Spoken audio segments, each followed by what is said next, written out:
आज हम जिस बात को समझने जा रहे हैं, जिस बात को समझने का हम प्रयास करेंगे, उसे समझने के लिए एक उदाहरण देने की बहुत आवश्यकता है।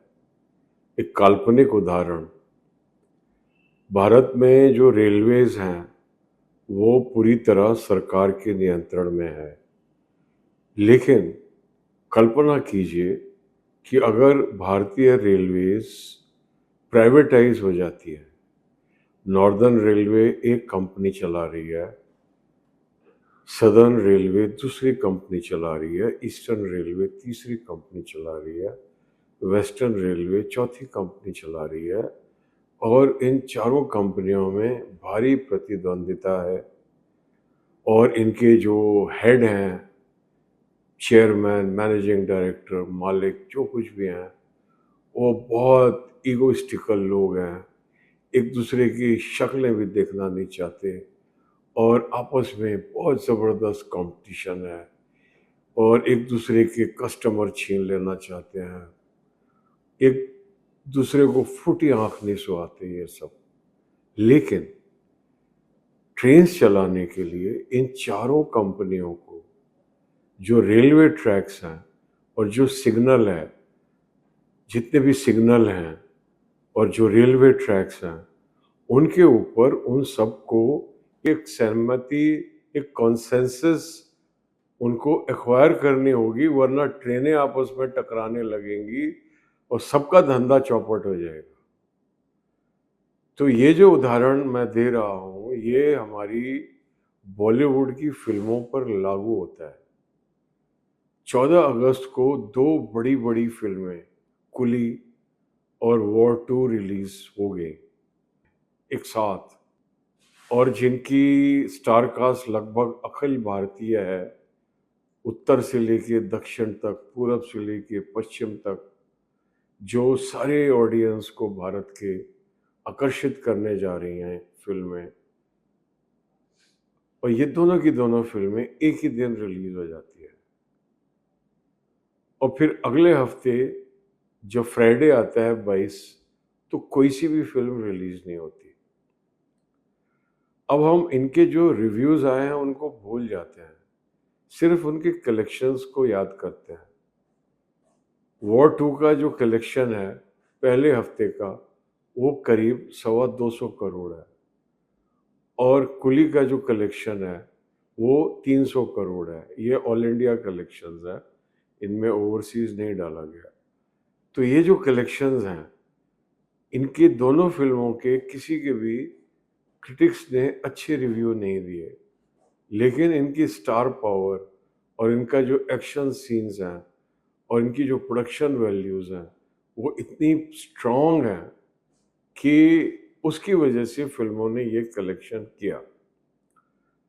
और आज जो अगला सप्ताह चल रहा है, उसमें दोनों की दोनों फिल्मों के पत्ते खुल चुके हैं और दर्शकों को मालूम पड़ चुका है कि फिल्में बहुत अच्छी नहीं हैं, उनके स्क्रीन प्लेज़ में गड़बड़ी हैं, उनमें सुधार हो सकता था। इस तरह की बातें अभी पब्लिक डोमेन में आ गई हैं। तो ज़ाहिर है कि जो दूसरा हफ्ता है उसमें उनकी कलेक्शन डाउन जाएगी। अब कल्पना कीजिए कि अगर 14 अगस्त को केवल वॉर 2 रिलीज़ हुई होती। वॉर 2 इसलिए क्योंकि 15 अगस्त को देश आज़ाद हुआ, देशभक्ति का सप्ताह है और स्पाई यूनिवर्स जो स्पाई लड़ रहे हैं, वो देश के लिए लड़ रहे हैं, देशभक्ति है। वो दूसरी बात है कि वॉर 2 में कोई देशभक्ति की बात दिखाई नहीं देती, लेकिन चलो मान लेते हैं, वो देशभक्तिपूर्ण फ़िल्म है। तो 14 अगस्त को अगर केवल वॉर 2 रिलीज़ होती और कुली अगर 22 अगस्त को रिलीज़ होती, तो मैं आपको दावे के साथ कह सकता हूँ, कम से कम नहीं तो 25 करोड़ और on the upper hand 50 crore, 25 से 50 करोड़ की कलेक्शन एक्स्ट्रा हो सकती थी। यानी कि अगर आज वॉर 2 को ₹225 करोड़ की कलेक्शन हुई है, तो अगर उसका कंपटीशन नहीं चल रहा होता कुली के साथ में, तो उसकी कलेक्शन 250 से पौने 300 करोड़ तक हो सकती थी। और कुली जिसकी कलेक्शन 300 करोड़ है ऑल इंडिया, उसकी कलेक्शन कम से कम नहीं तो 350 पौने 400 होती इंडिया इंडिया की, ओवरसीज एक्सक्लूडिंग। इतना फर्क पड़ता था।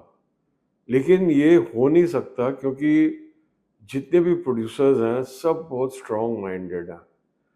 ये आज से नहीं है, ये सदा से है। 1937 में पहली कोशिश की गई थी बॉलीवुड को यूनाइट करने की, इंटीग्रेट करने की, इम्पा नामक संस्था को बनाकर। लेकिन जिन 7 लोगों ने मिलकर इम्पा की स्थापना की, जब उनका अंत समय आया और वो बुरे वक्त से गुजर रहे थे, तब ये संस्था उनकी मदद के लिए नहीं आई। मैं नाम लेकर, इतने महान लोग हैं, उनकी गरिमा को कम नहीं करना चाहता, लेकिन मेरी बात मानिए कि बड़े बड़े नाम जो उस समय के हैं, बड़े स्टूडियो ओनर्स, निर्माता, वो अपने जीवन के अंत काल में एक ऐसे समय में आ गए थे जब बहुत आर्थिक रूप से वो संकट झेल रहे थे, और उस समय इंडस्ट्री और एसोसिएशन उनकी मदद के लिए नहीं आई। ये कहानी लगातार चली जा रही है। बड़े बड़े स्टार, भारत भूषण, जिन्होंने बैजू बावरा जैसी सुपरहिट फिल्म दी, जिन्होंने घूंघट, मिर्ज़ा गालिब, न जाने कितनी बड़ी बड़ी फिल्में दी। उन्होंने एक फिल्म बनाई, नई उम्र की नई फसल, अपने भतीजे को लॉन्च करने के लिए, जो सुपर फ्लॉप हो गई, और उनकी ज़िंदगी भर की जितनी भी कमाई थी वो सारी ज़ीरो हो गई, सड़क पे आ गए।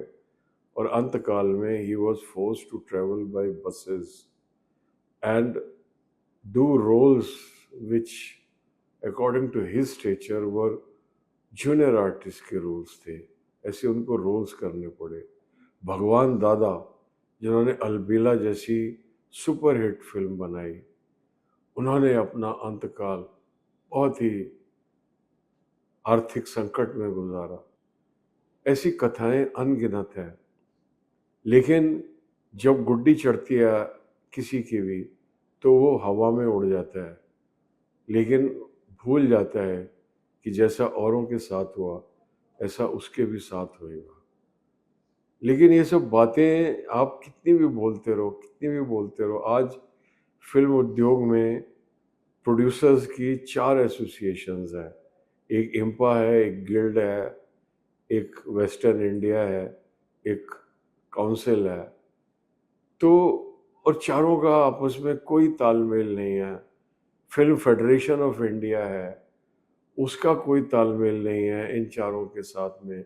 और फिल्म फेडरेशन ऑफ इंडिया तो भाषा की राजनीति में उलझ जाती है और बॉलीवुड को निगलेक्ट करती है।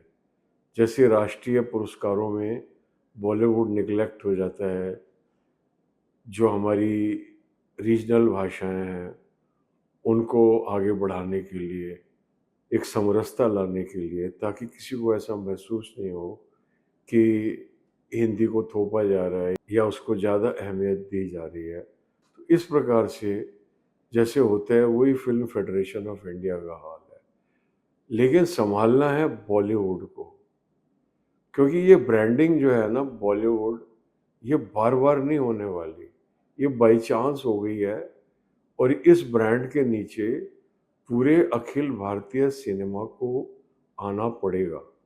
जिस तरह से कुली हिंदी में डब हुई, उसमें तमिल के सुपरस्टार हैं, तेलुगु के सुपरस्टार हैं, कन्नड़ा के सुपरस्टार हैं, हिंदी के सुपरस्टार हैं। तो ये भविष्य है भारतीय सिनेमा का। और ये फिल्म हिंदी में डब होकर अखिल भारतीय रिलीज होंगी और globally they will be known as Bollywood films. तो ये जो बॉलीवुड है, इसकी आज यही हालत है जो मैंने शुरुआत की कि अगर रेलवे कंपनीज हों प्राइवेट आपस में झगड़ रही हों और रेलवे की पटरियों पर और सिग्नलों पर उनकी आपस में सहमति नहीं हो तो ट्रेनें आपस में टकराएंगी। तो एक बहुत ही सख्त ज़रूरत है इंडस्ट्री को, बॉलीवुड को ऑर्गेनाइज करने की, रेगुलेट करने की, कोई ऐसी बॉडी स्थापित हो जो फिल्मों के फ्लो को रेगुलेट कर सके, ताकि पहले से पता हो कि पूरे साल का चार्ट आ जाए, महीने 2 महीने पहले कौन-सी फ़िल्में आने वाली हैं, ताकि उनका आपस में टकराव नहीं हो और जो उनको बेस्ट ओपनिंग मिल सकती है, जो उनको बेस्ट बिज़नेस मिल सकती है। क्योंकि अब समय आ गया है, हम फ़िल्म उद्योग को, बॉलीवुड को व्यक्तिगत महत्वाकांक्षाओं के पॉइंट ऑफ व्यू से ना देखें, बल्कि देश हित के पॉइंट ऑफ व्यू से देखें। अगर बॉलीवुड इंटीग्रेट होता है, यूनाइटेड होता है और अपने आप को प्रॉपर्ली रेगुलेट करता है, तो जो पूरी की पूरी टर्नओवर है फ़िल्म इंडस्ट्री की, वो एनहांस होएगी। अगर पूरी की पूरी फ़िल्म इंडस्ट्री की टर्नओवर एनहांस होएगी, तो भारत को उससे आर्थिक संबल मिलेगा। एक इंडस्ट्री देश की अगर पूरी की पूरी इंडस्ट्री की टर्नओवर बढ़ती है, तो वो एक पर्टिकुलर व्यक्ति के हिट और फ्लॉप से कितनी बड़ी चीज़ है। हमको व्यक्तिगत स्वार्थों से बाहर निकलकर देश हित के पॉइंट ऑफ व्यू से देखना शुरू करना चाहिए फ़िल्म उद्योग को। इसी में हमारी और देश की भलाई है। धन्यवाद।